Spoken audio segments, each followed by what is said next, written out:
لکه لبخانه بعضې څیزونه داسې که نه اوس دغه یو ورور خبره وکړه دا 4 اربه 40 ارب ډالر خبره تېر شو په دې پې دا د پاکستان په تاریخ کې لومبی ځل دی دا نه د بټو په حکومت کې شوي دی خدای دې وبخښي دا نه د نواز شریف په حکومت کې شوي نه د زرداري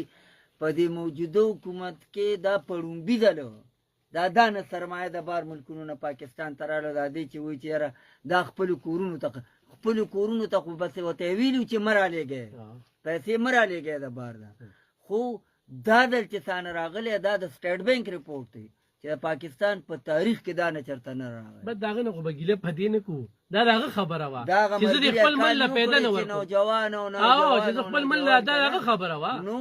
دا 40 ارب ډالر خبره چې وکړه نو دا مطلب دا دی دا د پاکستان په تاریخ کې په تېر شوي کال کې 3800 ده که نه په دې کال کې مطلب دا دی 40 ده نو دا د پاکستان په تاریخ کې لومبی ځل دی دا 40 ارب ډالر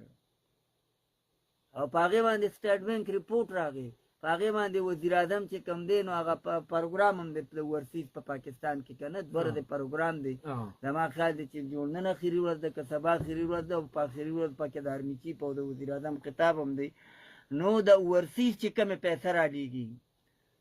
هغه پیسه دا په تاریخ کې په لومبي ځل دا نه راغله چې دا نه چېرته پاکستان ته نه راغلی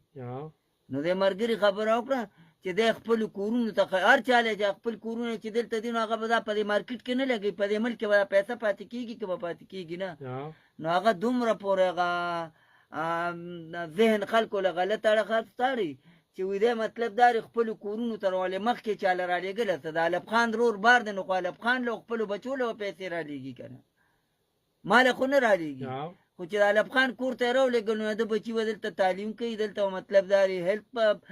سهولیات ځان ته دغه کوي بجلي ګیس کور رهایش خوراک نه به رقم دی نه کوي اب هم په دغه بازار کې په دغه مارکېټونو کې مطلب دا دی کوي نو پیسو هم دلته پاتې کېږي خو افسوس چې د دې خلکو ذهنونه کم طرف ته دي او بیا مطلب دا دی د ملګري ډېره قیمتي خبره وکړه چې بلو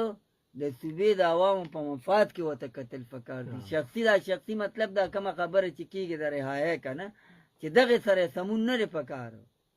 یا پلانې وایي چې مطلب دا دی که هغه غواړي نو پاس پچې وکړو نه که د دې صوبې په مفاد کې ایثار دی پاس